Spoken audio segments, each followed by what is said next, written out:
Donc bonjour Rosane Lebert et bienvenue dans cet épisode des rencontres littéraires de Lien Social. Merci d'avoir accepté notre invitation. Tu es l'autrice du livre Sur la crête aux éditions La Découverte, sorti au mois de mai 2023. Donc Sur la crête que je vais présenter ici aux éditions La Découverte. Et tu es, Rosane, après des études à Sciences Po Toulouse, tu t'es orientée vers le journalisme, le travail social, la création de projets culturels autour de l'écrit et de la parole en prison, en foyer de l'enfance, en centres sociaux. Et tu es également donc journaliste au sein du magazine Lien Social. Sur la crête, c'est donc ton second livre. C'est un récit du réel sur lequel justement tu nous immerges dans les coulisses de 2 années dans un foyer de protection judiciaire de la jeunesse, la PJJ, qui accueille des adolescents en difficulté au travers d'une longue marche dans les Alpes, accolée à un atelier d'écriture. Et tu dédies ce livre à tous les jeunes qui se cachent sous les prénoms Jordan, Liam, Omar et tous les autres vies orageuses. Alors, la première question que j'aimerais te poser, si tu veux bien, c'est ça a été quoi ton idée de départ pour écrire sur ce sujet des jeunes placés en foyer PJJ? T'es parti d'où? C'est parti d'où? C'est parti d'un atelier d'écriture que j'ai mené un jour dans un foyer de la PJJ. Donc, il m'arrive régulièrement d'animer des ateliers d'écriture dans différents lieux auprès de publics dits éloignés du milieu du livre et de la lecture. Donc voilà, j'anime régulièrement des ateliers comme ça dans des foyers, en prison, voilà, dans différents lieux, souvent du secteur social. Et donc, j'arrive dans ce nouveau foyer pour animer un atelier avec dans mon sac tout mon petit déroulé d'atelier prêt. Et en fait, ce jour-là, c'est impossible de mener l'atelier parce qu'il y a beaucoup trop de colère dans ce lieu, qu'il y a une violence inouïe ce jour-là entre les jeunes et, euh, et que les garçons qui étaient là ce jour-là étaient incapables même de nous parler, quoi, hein, de s'intéresser à ce qu'on avait envie de proposer. Et ce jour-là, un des gamins, un petit gamin de 15 ans, éclate la porte avec ses poings, énervé contre un autre. Il s'ouvre les poings et il dit à l'autre jeune avec qui il s'est énervé, tu connais pas ma vie, tu sais rien. Et il répète ça comme ça, tu connais pas ma vie, tu sais rien. Et je rentre chez moi un peu vidée. Je me dis, ah, mince, j'ai pas réussi à faire ce pourquoi j'ai venu, mais surtout, je me dis, mais qu'est-ce qui s'est passé dans la vie de ce gamin-là? Pourquoi, comment c'est possible à 15 ans d'avoir toute cette colère, toute cette violence-là? Et quand il dit, tu connais pas ma vie, je me dis, qu'est-ce que c'est que cette vie-là, quoi? Donc, je rentre un peu avec tout ça. J'ai pas trop envie de revenir dans ce lieu pour mener des ateliers, mais il faut bien y aller puisque c'est un cycle. J'y retourne et petit à petit, voilà, un lien se crée. On arrive à écrire, non sans difficulté, mais on y arrive. Et je commence à passer du temps dans ce lieu. Je commence à rester au goûter. Je commence à papoter avec les éducateurs, éducatrices du lieu. Et je me dis que ce lieu, il mérite d'être raconté, que ces gens méritent d'être racontés. Il se passe dans ce lieu qui est totalement invisible depuis l'extérieur. Quand on passe devant le lieu, on n'a aucune idée qu'il existe ici un foyer de la PJJ. Qui se passe dans ce lieu des choses qui, il me semble, racontent beaucoup de choses sur nous, sur notre société, sur ce qui se joue dans la manière d'accueillir l'enfance dite délinquante, dangereuse. Et, euh, et je rencontre dans ce lieu des gens, que ce soit les jeunes, les éducateurs, éducatrices, la cuisinière, la psychologue. Je rencontre des gens qui, chaque jour, sont animés par l'idée de maintenir cette petite société en place et de d'aider ces jeunes-là à rester debout et voilà, à pas faire exploser la violence contre eux ou contre d'autres personnes. Et je trouve qu'il y a quelque chose qui tient au beau dans ce jeu-là. Et donc, je me dis, bon, bah voilà, ce lieu, je crois que j'ai envie de le raconter. Vient l'idée du livre, j'en parle aux éducateurs, éducatrices, j'en parle à mon éditrice. Et petit à petit, je commence à y passer du temps, non plus pour les ateliers, mais dans l'idée d'écrire un livre. D'accord. Donc ça, c'est l'idée de départ. Donc forcément, l'atelier se met en route, tu commences à rédiger, tu poursuis bien un but, des objectifs justement dans ce livre. Qu'est-ce que tu as voulu montrer en fait? Qu'est-ce que tu as recherché en écrivant ce livre? Je sais pas, je trouve que c'est une question très difficile. Qu'est-ce qu'on recherche en écrivant un livre? Je crois que il y a, il y a une forme d'évidence qui s'est imposée dans ce que je disais à l'instant, dans le fait que ce lieu, ces gens méritent d'être racontés. La première démarche, elle vient de là. Je rencontre ce lieu, je rencontre ces gens. Ça m'apporte énormément. Je crois qu'il y a quelque chose à en dire de cet endroit-là. C'est d'abord ça qui m'anime. Après, forcément, il y a des questions politiques qui se posent derrière, puisque raconter ses enfants que personne ne veut voir, que personne ne veut rencontrer, forcément, il y a une démarche politique derrière. Les raconter autrement que ce qu'on veut bien donner à voir d'eux dans les médias, etc., ça m'anime. Mais avant tout, la démarche, elle est d'abord littéraire.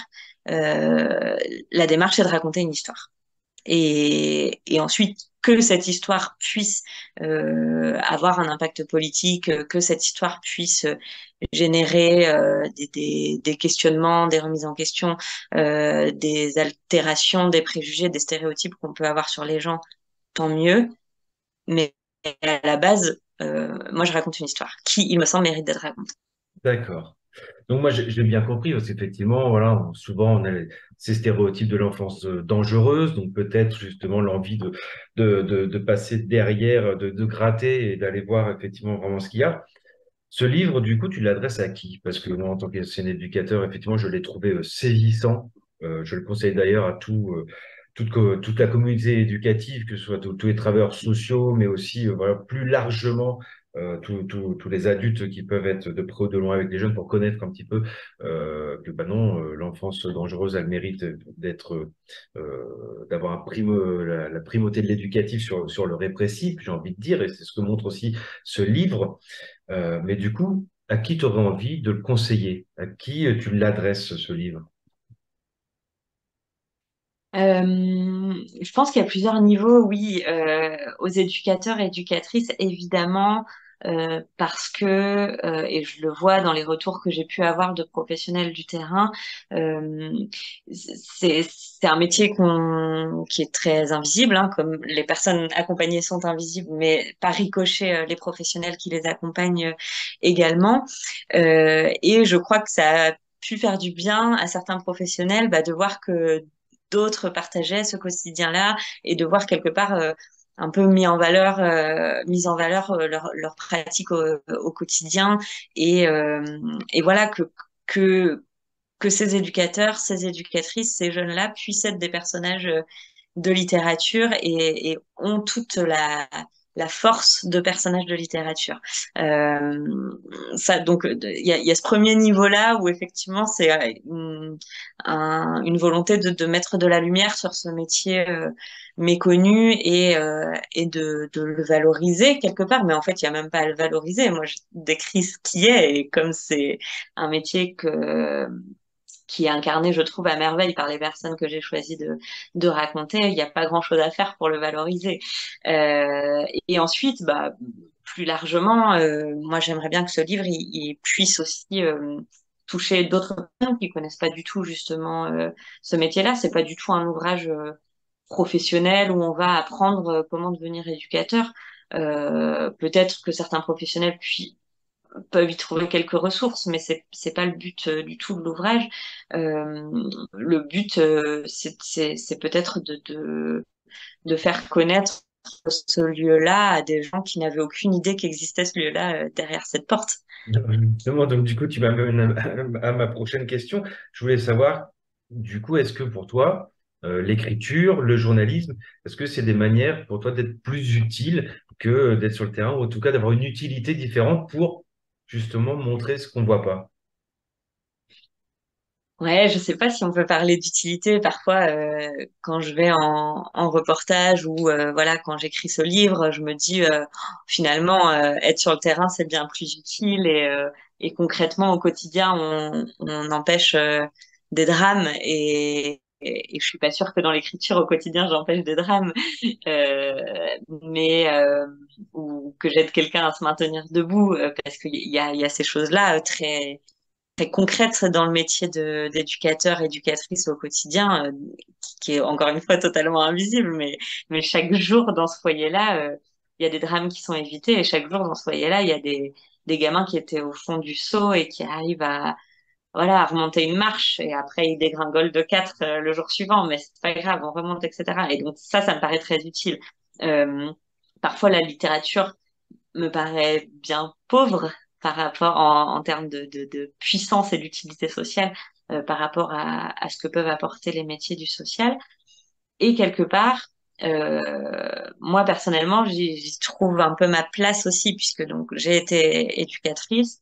Euh, je me suis sentie parfois très limitée dans ce travail-là. Et parce que, voilà, hein, j'apprendrai rien aux professionnels du social, on est toujours pris dans des tas d'injonctions paradoxales, dans des schémas institutionnels qui parfois euh, peinent à correspondre à ce qu'on a envie de défendre dans ce métier-là. Et, euh, et donc le fait de donner des espaces pour raconter le social, en tout cas moi j'y trouve mon équilibre parce que ça allie deux domaines qui me tiennent fortement à cœur, l'accompagnement social et l'écriture. Euh, mais je suis pas sûre que ça soit très utile. Enfin, j'espère que ça l'est un petit peu quand même. Mais en tout cas, ça me paraît parfois pauvre par rapport à ce que les éducs font au quotidien. Ouais.